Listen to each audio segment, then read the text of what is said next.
Alan Deutschman is one of Silicon Valley's most distinguished Steve Jobs watchers. He was the author of the acclaimed Second Coming of Steve Jobs, which came out in 2000. Alan is also a very well-known tech journalist.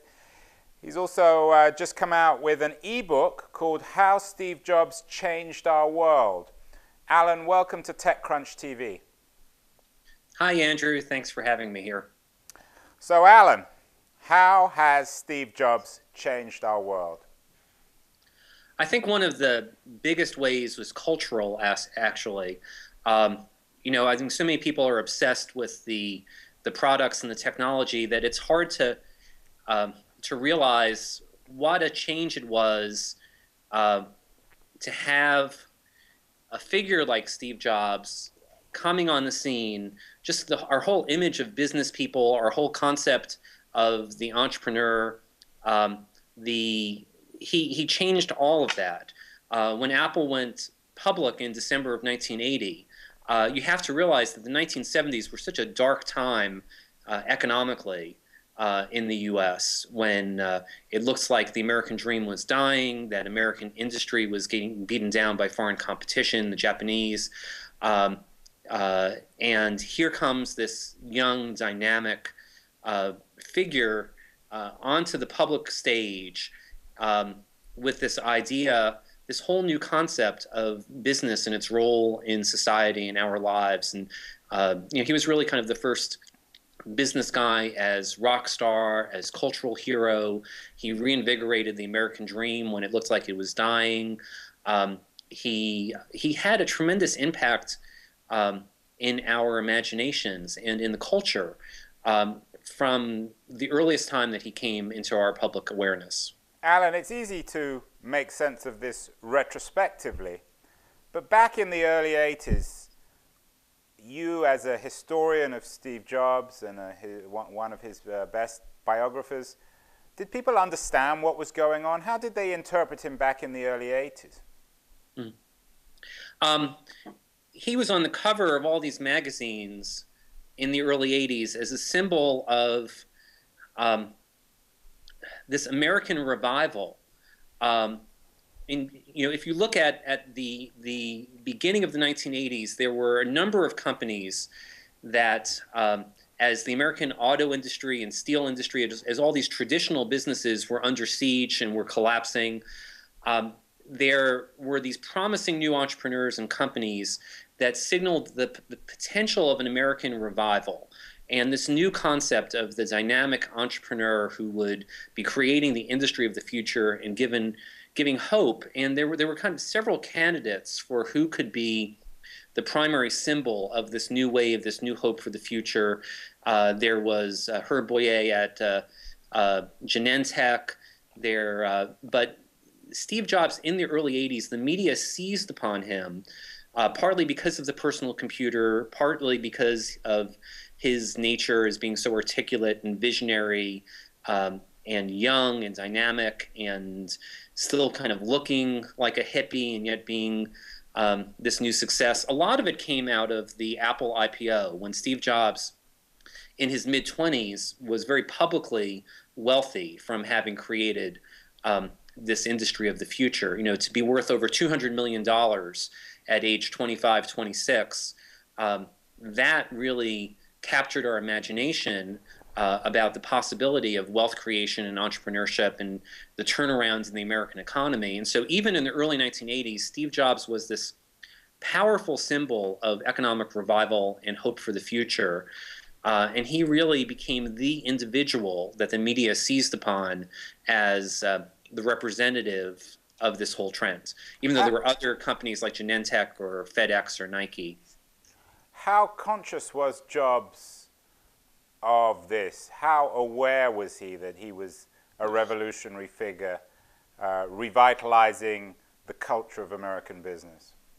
I think Jobs had a strong awareness of this. He liked to call himself an industrialist, a young industrialist. He was very aware that Apple was actually making things. It was manufacturing physical industrial products. And so he was aware of the connection to how Apple was this hope of American industry when autos and steel were besieged. He very much identified himself that way, and he loved factories. He loved manufacturing. He loved the design of physical products, and so he was very much in that tradition. Even though the companies that were influences for him were companies like Sony or Polaroid that were more kind of innovative makers of consumer products, electronic products, but still it was very important to Steve Jobs that he was someone who made things, an American company that made things at a time that American industry was besieged.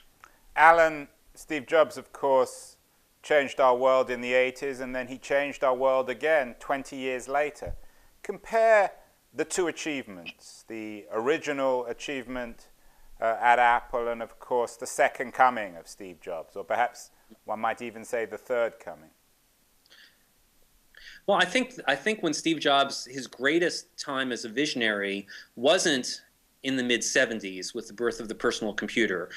He was a visionary then, but he was part of a movement of people who saw the tremendous potential of the personal computer to change the way we live and work.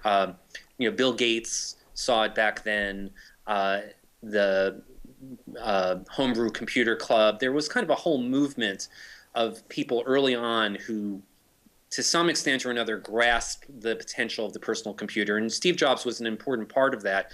But I think where he really stood out as a visionary was in 2001, when Apple's comeback was kind of flagging, the economy was in bad shape, and Jobs gave this speech saying that the personal computer was the old thing and that the future belonged to this new wave of small digital devices that would change how we live and work. And when he talked about this new digital lifestyle in 2001, people really didn't pay much attention, didn't give much credence to it.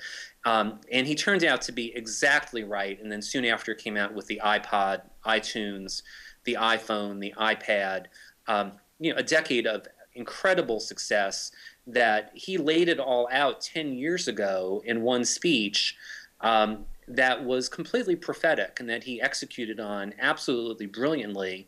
And that was really the period of Apple's greatest success and impact. If you go back to the late 70s, Apple was important, but the Apple II actually wasn't the first personal computer for the masses. It had a lot of competition from Radio Shack, Commodore, even Atari. The Apple II was one of several machines that helped popularize the personal computer, and it was probably the best of it and very important in that. But I think Jobs' impact the second time around in the last decade was in many ways even greater in how his vision of technology proved correct and has transformed our daily lives. As I said, you came out with a book in 2000 called The Second Coming of Steve Jobs. How surprised are you, or how surprised were you with the main act came after you wrote your book, which was very well received at the time and is still a very readable book? Thank you. In the paperback version of my book, The Second Coming of Steve Jobs, which was published in 2001, I asked, it was at a time that Apple's comeback, driven by the iMac computer with its curved shape and the different colors, iMac sales were falling. It looked like Apple's comeback was stalled. A lot of people doubted Apple's future. And in the paperback of my book, I asked, will there be a third coming? And I talked very explicitly about the potential for Apple to reinvent itself as kind of the next generation of a company like Sony that put its incredible lifestyle brand on this whole array of smaller electronic, digital lifestyle products, and the potential for that. And it turned out that that is exactly what happened with the iPod onward. And what I didn't predict is that it would make Apple the most valuable or close to the most valuable company in the world, that was just success beyond what anyone had predicted. Alan, I hope you bought stock in 2001. That's the problem about being a journalist and all this conflict of interest stuff is I don't buy stock in any of the companies I write about. I would have been better off buying the stock rather than publishing the books. We all have to make do with the large amounts of money we pay you to appear on TechCrunch TV. Alan Deutschman, the author of the fascinating How Steve Jobs Changed Our World. Thank you so much. Thank you, Andrew.